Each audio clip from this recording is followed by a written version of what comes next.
Welcome to ENT student for ENT runs entrance concept. So we are going to discuss the bits which are helpful for need going students and also replenishing the knowledge of ENT.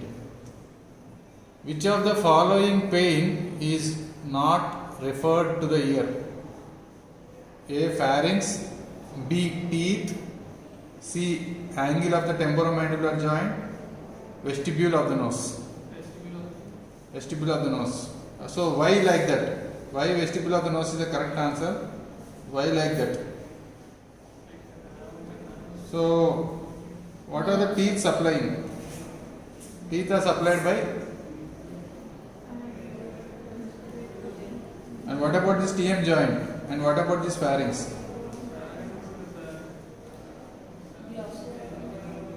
Yes? So you can say vagal and axillary complex and glossopharyngeal nerve are related to this, and teeth, mandibular division and maxillary division. Okay, and then angle of the TM joint, as you should see, it is auriculotemporal nerve. So auriculotemporal nerve is there. These are all related to the ear supply only. Why? Because vagus is related to. So vagus is related to posterior part of the external auditory canal. External auditory canal is being supplied by that. Okay. Glossopharyngeal nerve is related to your tympanic plexus and also your promontory. Okay. Promontory and also middle ear mucosa are being supplied by that, and even the eustachian tube is supplying by means of this glossopharyngeal nerve. Okay. Mandibular division, maxillary division, as you could see, so this auriculotemporal nerve is a branch of this particular trigeminal nerve only, which is related to temporomandibular joint. All these are related to ear nerve supply. For that reason, you are having referred pain because of this. As you could see in this particular picture, so number 1 is a greater auricular nerve. Wherever the lobule is there, so wherever you put the piercing, that is a greater auricular nerve. This is a particular part which is supplied by means of greater auricular nerve. Okay, C2 and C3. Okay, as you know that, and lesser occipital nerve by means of C2. So number 2 is lesser occipital nerve at this area. This is lesser occipital nerve.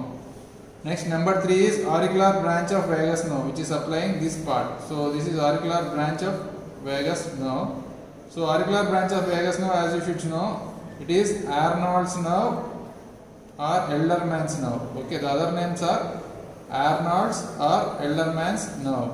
Okay, you should keep it in mind. So which is supplying this particular part of the concha, etc. And then the auriculotemporal nerve. So when you are giving a block, you will be giving a block over here. This is the place where you block the auriculotemporal nerve. You give an injection over here. Okay, sparing the arteries over here, you have to give the auriculotemporal nerve block so that the entire part of the canal completely gets anesthetized. So this is the place where the auriculotemporal nerve is being supplied. So this is how we understand questions. There can be a number of questions on this nerve supply of the ear. The ear is supplied by auriculotemporal nerve. So as you could see, branch of 5th cranial nerve and tympanic branch of 9th cranial nerve, glossopharyngeal, and 10th cranial nerve auricular branch. Okay, which is already I told you about the Arnold's or Elderman's nerve. And C2 is lesser occipital, C3 and C4 are greater auricular nerves. Pain may be referred to the ear from 5th cranial nerve via dental, that is by means of dental caries. Whenever you get a patient with ear pain, also check the teeth. You hit the teeth slowly with the help of a tongue depressor. With the help of a tongue depressor, you touch it. If it is sensitive, you have to refer it to a dentist. Impacted molar teeth and also in a dental abscess, you could find it. Dental abscess also, you will have some problem. In oral cavity, like benign and malignant ulcerative lesions of the oral cavity. As you could see, ulcerative lesions of the oral cavity, and also even the case of tongue. Anterior is chordotympanic, posterior is glossopharyngeal. These also can cause referred pains through these particular nerves. And temporomandibular joint disorders. Most of the times, if a person sleeps on one side, they have what temporomandibular joint disorder or pressure on that particular joint. It leads to referred otalgia. and even the sphenopalatine neuralgias also can be referred to the ears. can be referred to the ears. This is how we understand the nerve supply of the ear and referred otalgias. There can be any question, any point of time. And ninth now, as you could see, that is glossopharyngeal now. In the case of oropharynx, lesions of the tonsils, soft palate and pillars. Tonsils, soft palate and pillars. So pillars is nothing but anterior pillar formed by palatoglossus, posterior pillar is formed by palatopharyngeus. This is the particular formation of this anterior pillar and posterior pillar. And you have the base of the tongue also, as we have already discussed. Glossopharyngeal is supplying the base of the tongue. Elongated styloid process like stylalgia or Eagle syndrome. Stylalgia or Eagle syndrome. Eagle syndrome. These all will lead to elongated styloid process, leads to pain in the ear also. And if you take the 10th cranial nerve, malignant and ulcerative lesions of the larynx, especially the laryngopharynx, is supplied by means of this vagus. Esophagus is also supplied by means of this vagus. Epiglottis is also supplied by means of this vagus, and vallecula also supplied with means of vagus. So, like laryngopharynx, number 1, number 2 is esophagus, number 3 is epiglottis, number 4 is vallecula. And in the case of C3 and C4, as you see the greater auricular nerve, C2, C3 and C4, all these things are related to that. Cervical spine disorders also cause ear pain. Cervical spine disorders also cause ear pain. With this, referred otalgia is always a seat for your particular question in the NEET. Seat for NEET. Next question. Question number 2. Otoacoustic emissions arise from A. Outer hair cells, B. Inner hair cells, C. Both, D. Organ of Corte. Outer hair cells, inner hair cells, both, and organ of Corte. Outer hair cells. Yes, correct answer. Otoacoustic emissions arise from, answer is outer hair cells. So hair cells are very important, as you could see. So what is otoacoustic emissions? They are also called as Gevett bumps. So they are also called as Gevett bumps. Gevett bumps or Kemp echoes. Okay, Kemp is one of the scientists. Kemp echoes and Gevett bumps, as you could see. So wherein you would put something here, try to put some sound here, and the sound coming out by the movement of this outer hair cells is being recorded. So waveform 1, waveform 2, analyzer, amplifier, of course these are not important for the entrance examination level, but if there is a functioning outer hair cells, so in the particular cochlea, as you should know, that cochlea is having a division like this in the center, so a triangular shape. So resinous membrane, basilar membrane and stria vascularis are the three things, wherein there will be outer hair cells here and inner hair cells here like this. So outer hair cells more in number, nearly 12,000, inner hair cells less in number, nearly 3,000. So outer hair cells acting as almost like they are like almost like a cylinder shaped, and inner hair cells are like flask shaped. You should keep it in mind. The function of these outer hair cells is by means of this particular this otoacoustic emissions. This otoacoustic emissions is also helpful in screening the newborn. So it is called as Universal Neonatal Screening Program. Okay, you use the otoacoustic emissions, whether it is pass or fail. You also take the help of brainstem evoked response audiometry along with this OAE for screening the newborn. So OAE and BERA are useful for screening the newborn. So what are these actually? These are the low intensity sounds. What are they? Are they high intensity? No, they are low intensity sounds produced by OHC. So remember, outer ring road, outer hair cells of a normal cochlea, which can be elicited by a very sensitive microphone placed in the external ear canal and analysis by a computer. Sound produced by these outer hair cells, they travel in the reverse direction. So that is why they are called as emissions. They travel in the reverse direction. Outer hair cells to the basilar membrane, towards the perilymph, they go towards the oval window and ossicles, and there is the tympanic membrane. At the end there is the ear canal.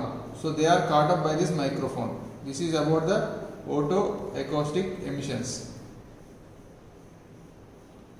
Next question. Ear pinna develops from ectoderm, mesoderm, endoderm, all of the above. Ear pinna develops from ectoderm, mesoderm, and all of the above. The hint here is 6 hillocks of his. 6 hillocks of his is very important. 6 hillocks of his is a hint here.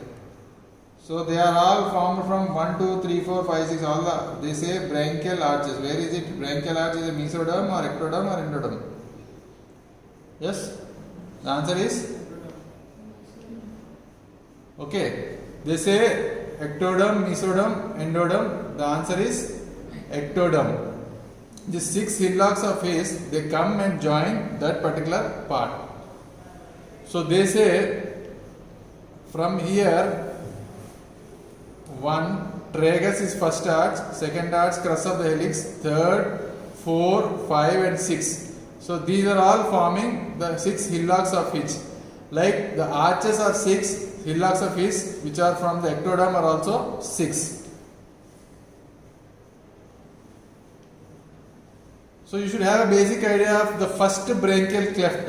So what is that concept that you should have here is cleft, arch and pouch. So cleft is ectodermal, arch is mesodermal, pouch is endodermal. So first branchial cleft, so that is ectoderm only. Okay, first branchial cleft which is a precursor of external auditory canal. First branchial cleft is a precursor of external auditory canal. What are they? 6 tubercles appear around the first branchial cleft. First branchial cleft. Okay, first branchial cleft, very important. They progressively coalesce to form the auricle. Branchial clefts are ectodermal in origin. There is always a confusion between 6 arches and 6 clefts. You remember, clefts are ectodermal, as simple as that. You remember cap. Clefts are ectodermal, arches are mesodermal, and pouches are endodermal. So 6 arches will be there and 6 clefts will be there. So this question is given only to confuse whether arch or this particular cleft. Next, length of external auditory canal is 12 millimeters, 24 millimeters, 36 millimeters and 48 millimeters. Answer is 12 millimeters, 24 millimeters, 36 millimeters or 48 millimeters. The answer will be 24 millimeters. Okay, the external auditory canal in adults is 24 millimeters, that is 2.4 millimeters in length. So what about 36 millimeters? Is about the 36 millimeters is about what tube? 36 millimeters is what tube? Yes. So outer 1/3 is cartilaginous, inner 2/3 is bony. Inner 2/3 is bony. So cartilaginous part has got lot of hairs. Outer 1/3 cartilaginous has lot of hairs. Inner 2/3 is bone which has got no hairs. Okay. The cartilaginous part which has lot of hairs, there is a chance for furunculosis. Okay. Furunculosis, and you have got the tragal sign positive here. Tragal sign positive over here in furunculosis. Okay. So outer 1/3 is 8 millimeters and inner 2/3 the rest. Okay, 16 millimeters, almost 2/3. Next, what is the size of the tympanic membrane? 70 square millimeters, 80 square millimeters, 90 square millimeters, 100 square millimeters. 70, 80, 90, 100. Okay. 90s kids are having both landline phones and Android phones right now, is it or not? So I remember like that, 90 square millimeters.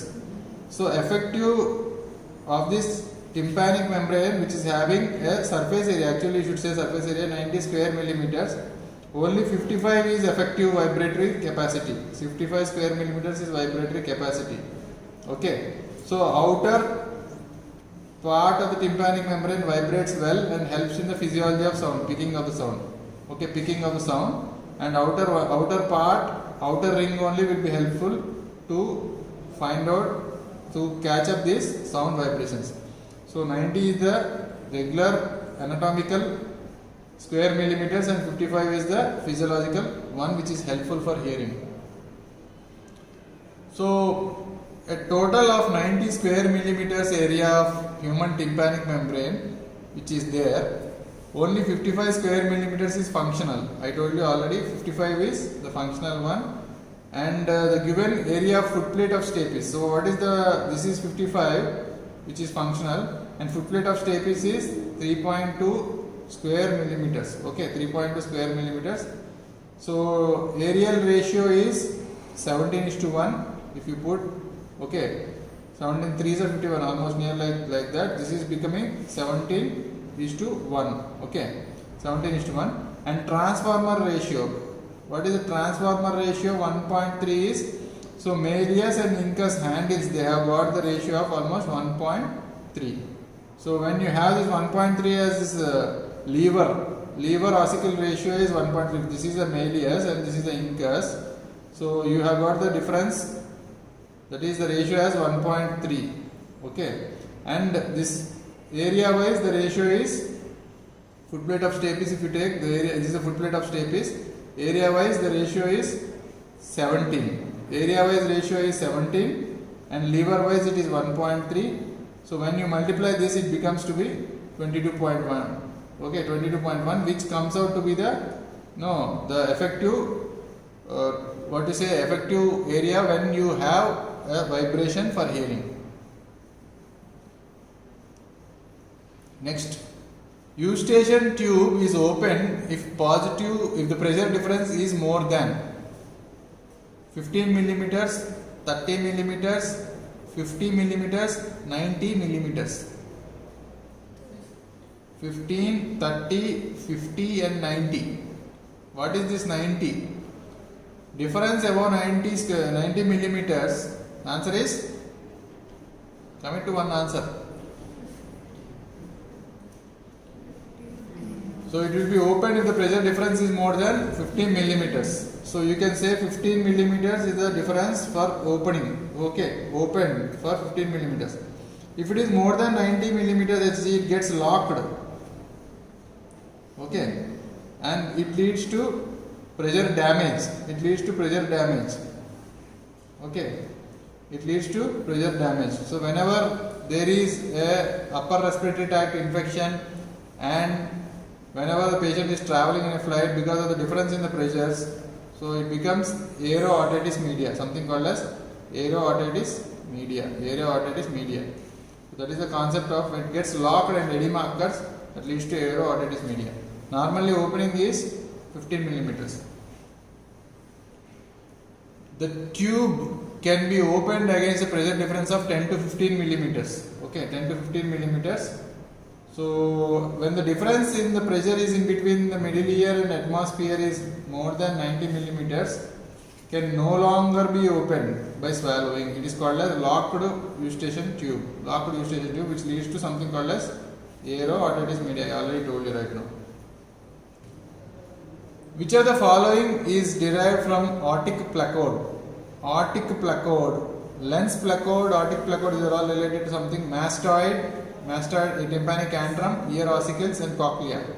Aortic placode. Cochlea is the correct answer. Yes, right, cochlea is the correct answer. So as you could see, middle ear, aortic and mastoid cavity, all these are coming from tubotympanic regions, as you should see. Is it or not? Malleus and Incus are coming from the first arch. Yes or no? Stapes is coming from the second arch, as you should know. Cochlea is a neural structure.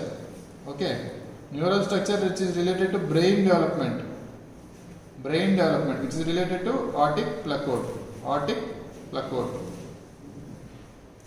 So next picture if you see, so you have got the trigeminal particular thing, which is the nerve is giving rise to ophthalmic, maxillary, mandibular divisions, and you have got these ganglias. Okay, this olfactory one, this lens and otic. Okay, these are all related to placodes. They call it as placodes. Olfactory placode, lens placode. So these are all related to CNS development, that is brain development. It is a common sense answer. So and if you take 10th related, 9th related, 7th related and 5th related. So when you take this is related to the first arch. Okay, and the 7th is related to the second arch. Okay, and 9th is related to the third arch, and rest are related to the 10th cranial nerve. Which of the following is not a derivative of first arch? Pinna, auditory canal, mastoid, cochlea. The answer is cochlea because it is coming from aortic placode. Aortic placode. It is coming from aortic placode. We know that pinna is developing from, as you see, first branchial cleft. Of course, the mesoderm is also involved in the condensation. 6 hillocks of His and 6 arches, as you can see. The first branchial arch is supporting and that is merging along with this and it is forming the pinna and external artery canal. Okay, and mastoid, as you could see, first arch, as you could see, tubotympanic recess. Okay, answer is cochlea. So once we have the recollection of all these arches over here, first arch, that is cartilage. The name of the first arch cartilage is called as Meckel's cartilage. Meckel's cartilage, remember mandible, remember malleus, remember incus, as you know, malleus and incus, and spinomandibular ligament. Spinomandibular ligament. So Meckel's cartilage, mandible, malleus, incus, spinomandibular ligament. And muscles, like muscles of mastication such as temporalis, masseter, lateral and medial pterygoid. Temporalis, masseter, lateral and medial pterygoid, muscles of mastication. One more M here, mylohyoid. Okay, mylohyoid. Mylohyoid, which is forming the oral cavity diaphragm. So if this is a mandible, this becomes a mylohyoid. Is it or not? Next, anterior belly of digastric. Anterior belly of digastric, tensor tympani, tensor veli palatini. So two tensors like tensor tympani and tensor veli palatini. These are all formed from the first arch. That is muscles of mastication, mylohyoid, anterior belly of digastric. Posterior belly of digastric is supplied by 7th cranial nerve, whereas anterior belly of digastric is supplied by 5th cranial nerve. Okay, 5th cranial nerve. First arch is related to mandibular division of the trigeminal nerve. Okay, mandibular division of the trigeminal nerve. Mandibular division of the trigeminal nerve. So as we could see, phi 2 and phi 3 for helping in chewing. If there is any first arch problem, it leads to something called as Treacher-Collins syndrome. Treacher-Collins syndrome. Treacher-Collins syndrome. Treacher-Collins syndrome. First arch neural crust will fail to migrate. It leads to mandibular hypoplasia and facial abnormalities. The mandible will be small. Mandibular hypoplasia and face will be abnormal. That is called as, very important, first arch syndrome is called as Treacher-Collins syndrome. It is called as Treacher-Collins syndrome. If you take the second arch, first arch cartilage is Meckel's cartilage, second arch cartilage is Richard's cartilage.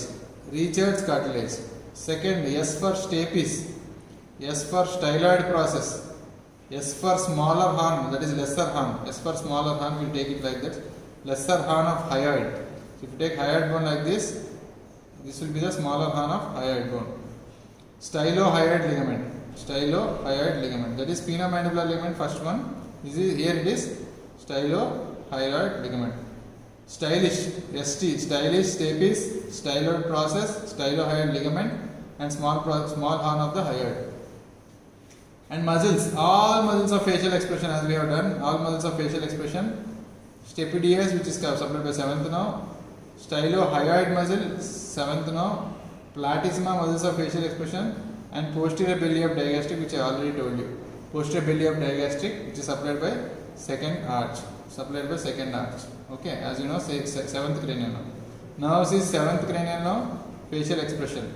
So you express with the face like that. Abnormalities like congenital pharyngocutaneous fistula, it is a persistence of cleft and pouch leads to fistula between tonsillar area and lateral neck. This is because of second arch abnormalities. Tonsillar area and lateral neck because of second arch abnormalities. Third arch, as you could see, glossopharyngeal now. So first arch is mandibular division, second arch is 7th cranial now, third arch is glossopharyngeal now, that is 9th cranial now. The cartilage is greater horn of the hyoid, as you could see, hyoid, greater horn. So this is a lesser horn, this is greater horn, as you could see. Muscles like stylopharyngeus, only muscle. Stylopharyngeus is innervated, SP is innervated by GP, remember like that. Okay. SP is a general practitioner, remember like that, never forget. Stylopharyngeus is innervated by glossopharyngeus, only one muscle. And cranial now 9, that is stylopharyngeus swallows stylishly. Okay, stylopharyngeus swallows stylishly, remember like that. 4th and 6th arches, if you take,